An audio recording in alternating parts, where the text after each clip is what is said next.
High-level competitive programming requires treating numbers as more than abstract quantities. Inside a CPU, math functions as a mechanical rules engine where every operation snaps into place with mathematical precision. The foundation of this engine is the set of integers, denoted as z. Within this set, two specific values serve as the identity elements for every calculation. 0 acts as the additive identity, and 1 as the multiplicative identity. Operating within the integer universe imposes specific constraints. While addition and multiplication are commutative and associative, subtraction and division are strictly directional. Changing the order of the inputs in these operations will yield a different output. Algorithms rely on these unyielding boundaries to remain deterministic. By anchoring a program in the predictable behavior of basic integer operations, we ensure that an algorithm produces the same result across millions of executions. We can begin optimizing algorithms by analyzing the simplest property of an integer, its parity. Algebraically, an even number is defined as 2n, while an odd number is 2n plus 1, where n is any integer. These definitions dictate the rules for addition and subtraction. Combining two numbers of the same parity always yields an even result, while combining mixed parities always produces an odd result. This matrix shows that multiplication outcomes are heavily biased toward even results. Multiplying any number by an even number guarantees an even product, as the factor of 2 is mechanically introduced into the final equation. An odd product only occurs when both initial numbers are odd.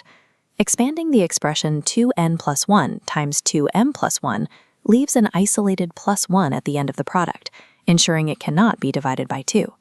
Parity provides the first layer of computational predictability. If a problem only requires knowing the shape of the final answer, an algorithm can bypass complex calculations entirely by tracking the input's parity. Moving deeper into the integer set, we encounter prime numbers, the irreducible building blocks of math, defined by having exactly two positive factors, 1 and themselves. Verifying large primes is a massive computational bottleneck, but mathematical proof allows us to drastically reduce the workload. Every composite number has a factor less than or equal to its square root, meaning we only need to check factors up to the square root of p to confirm its primality. We scale this concept to generate lists of primes using the sieve of Eratosthenes. Looking at this array from 1 to 50, the algorithm identifies 2 as a prime and immediately eliminates every multiple of 2 from the search space. The algorithm moves to the next available number, 3, and deletes its multiples, then 5, then 7. This recursive elimination clears the board, leaving only the true primes intact without requiring a single complex division operation. Once a number is factored into its primes, finding the total number of factors becomes a simple calculation. By taking the exponents of its prime factors, adding 1 to each, and multiplying them together, we determine the exact divisor count. Finding primes is not about brute force, it is about using math to shrink an infinite search space into a manageable algorithmic task. When we analyze how numbers interact, we rely on rigorous divisibility notation. The statement b divides a indicates there is a precise integer k such that a equals b times k, leaving no remainder. Algorithms can verify divisibility instantly using base 10 characteristics. 2 requires an even final digit. 4 checks the last 2 digits. 3 and 9 check digit sums. Divisibility by 11 uses an alternating sum. If the difference between the sum of digits in the odd positions and the sum of digits in the even positions is a multiple of 11, the entire number is divisible by 11. Identifying small factors is fast, but finding the greatest common divisor, or FPB, between two massive numbers is different. Factoring both numbers manually requires an immense number of clock cycles. The Euclidean algorithm provides a way to bypass manual factoring. It states that the greatest common divisor of a and b is the same as the GCD of b and the remainder of a divided by b. Visually, the smaller bar b divides the larger bar a, leaving a smaller remainder r. The process immediately loops. The previous remainder becomes the new divisor, cutting into the previous b. This repeats until a remainder perfectly divides the segment, dropping the final remainder to 0 and revealing the GCD.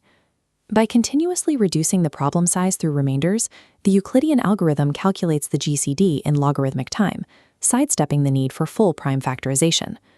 Modulo arithmetic isolates the remainder. In the equation a equals q times n plus r, the modulo operation discards the quotient entirely and returns only r. Applying a modulo takes an infinite linear number line and bends it into a closed circle. As numbers grow, they wrap around the clock face of the modulus, staying within a finite set of values. Modulo operations can be distributed. For addition, subtraction, and multiplication, you can apply the modulo to each individual component before completing the final calculation. This property is essential for memory management. Continuous modulo operations keep values small, preventing the integer overflow errors that occur when intermediate calculations exceed a computer's memory limits. Modern algorithms often involve massive exponentiations, like 10 to the power of 3 modulo 7, or cryptographic equivalents with hundreds of digits. Processing these directly would exceed the processing capacity of most hardware. Fermat's Little theorem reduces these operations by proving that a to the power of p minus 1 is congruent to 1 modulo p. This allows you to collapse massive exponents instantly, provided the modulus p is a prime number. For non-prime moduli, we use Euler's-Totient theorem. It states that a to the power of phi n is congruent to 1 modulo n, where the phi term counts the number of positive integers less than n that are co-prime to n. As long as the base and modulus share no factors, the exponent can be reduced just as easily. When an algorithm must satisfy multiple overlapping modulo constraints simultaneously, we rely on the Chinese remainder theorem. This theorem constructs a single, unique solution. By calculating specific modular inverses for each coprime modulus, we assemble a final value x that satisfies the entire system of congruences. These theorems form the mathematical bedrock of cryptography. They allow secure systems to compute verifications efficiently, while ensuring the reverse engineering process remains impossible to brute force. Number theory manages the internal logic of operations, but an algorithm must also manage the scale of the system it runs on. Managing resources like memory and time requires applying these integer relationships to proportions and rational scaling. In a direct proportion, or Probunding-Senile, two variables scale together. Increasing one increases the other at the same rate, maintaining a constant ratio. These scaling rules dictate how a system behaves. On the left, direct proportion draws a linear path. On the right, inverse proportion, or Probunding-Nile, shows that the product of two variables remains constant. As one value increases, the other must decrease. These models help us understand resource allocation. They indicate whether adding more processing cores will yield a linear increase in output or an inverse reduction in the total processing time required. Look at this JavaScript implementation. Every step we've taken, from the basic rules of parity and primes to complex modular theorems and proportional logic, is embedded in this code. Success in competitive programming depends on mathematical proofs into time-efficient code. A program is only as fast as the theory behind it. A computer can process billions of operations every second, but it remains permanently bound by the mechanical laws of the integer universe we've discussed. In the machine, understanding number theory eliminates the complexity that causes algorithms to fail.